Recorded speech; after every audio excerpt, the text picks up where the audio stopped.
예수님의 평안을 전합니다. 오늘의 말씀은 사무엘상 28장입니다. 6절과 7절 말씀을 읽습니다. 사울이 여호와께 묻자오되 여호와께서 꿈으로도 우림으로도 선지자로도 그에게 대답하지 아니하시므로 사울이 그의 신하들에게 이르되 나를 위하여 신접한 여인을 찾으라. 내가 그리로 가서 그에게 물으리라 하니 그의 신하들이 그에게 이르되 보소서 엔돌에 신접한 여인이 있나이다. 오늘 본문은 사울의 이야기를 소개합니다. 사울은 수년 동안 다윗을 쫓았는데 다윗이 블레셋으로 망명하자 목표가 사라져서 그런지 무기력증에 빠졌습니다. 그 와중에 블레셋이 전쟁을 준비한다는 소식을 듣고는 두려움에 사로잡혔습니다. 사울은 오랜만에 하나님께 물었습니다. 하지만 하나님은 꿈으로도 우림으로도 선지자로도 대답하지 않으셨습니다. 그래서 사울이 선택한 것은 엔돌에 있는 무당을 찾아가는 것이었습니다. 점을 보는 행위는 하나님께서 매우 싫어하시는 죄악입니다. 사울의 행동을 보면서 하나님께서 왜 그의 기도에 침묵하셨는지 그 이유를 알 수 있습니다. 그것은 바로 하나님을 종으로 부리려는 마음입니다. 사울은 전쟁에서 승리할 수 있는 답을 얻기 위해 기도했습니다. 하나님의 뜻에는 관심이 없고 자기가 듣고 싶은 말만 들으려 했던 것입니다. 이것은 기도라는 모양을 앞세워 하나님을 종으로 부리는 나쁜 행위입니다.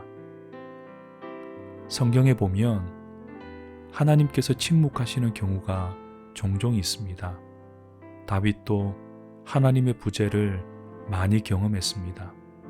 중요한 것은 침묵 또한 하나님의 응답 중에 하나라는 사실입니다. 다윗이 사울과 달랐던 점은 하나님의 침묵이 찾아왔을 때 자기 안에 무슨 은밀한 죄가 있는지 겸손히 자신을 돌아보는 기회로 삼았다는 것입니다. 이것이 바로 하나님을 주인으로 생각하는 마음이고 참된 기도라 할 수 있습니다. 오늘 우리의 기도를 돌아봅니다. 우리도 사울처럼 내가 듣고 싶은 답을 정해놓고 기도하지는 않습니까? 기도는 하나님의 뜻을 묻는 것이고 하나님께 나를 맡기는 행위입니다. 우리의 기도를 잘 점검해보고 올바른 기도의 사람이 되도록 노력해야겠습니다. 사울이 무당을 찾아갔을 때 사무엘의 영이 나타났다고 합니다. 하지만 사실은 진짜 사무엘이 아니고 귀신의 장난에 불과한 것이었습니다. 사울이 들었던 예언이 아무리 그럴듯해 보여도 과정 자체가 틀렸기 때문에 하나님의 응답이라 할 수 없습니다. 우리 주변에도 점치는 문화가 은근히 많이 퍼져 있습니다. 재미로 점을 본다지만 재미로라도 보지 말아야 합니다. 특히 조심해야 할 것은 소위 기도하는 사람을 찾아가는 것입니다. 기도받고 예언받는 것은 잘못이 없으나 내가 무슨 동기를 가지고 있는지가 중요합니다. 기도와 예언을 미신처럼 사용하는 것을 정말 조심해야 합니다.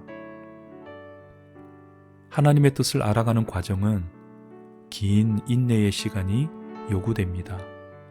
성급하게 얻은 답일수록 가짜일 가능성이 큽니다. 지속적인 기도와 묵상을 통해 하나님의 길을 찾아가는 지혜로운 신앙이 되길 간절히 기도합니다. 사랑의 주님, 하나님의 침묵이 찾아왔을 때 그 시간을 잘 견딜 수 있는 신앙을 주옵소서. 침묵은 무관심이 아니라 더 좋은 결론을 조율하는 과정임을 믿습니다.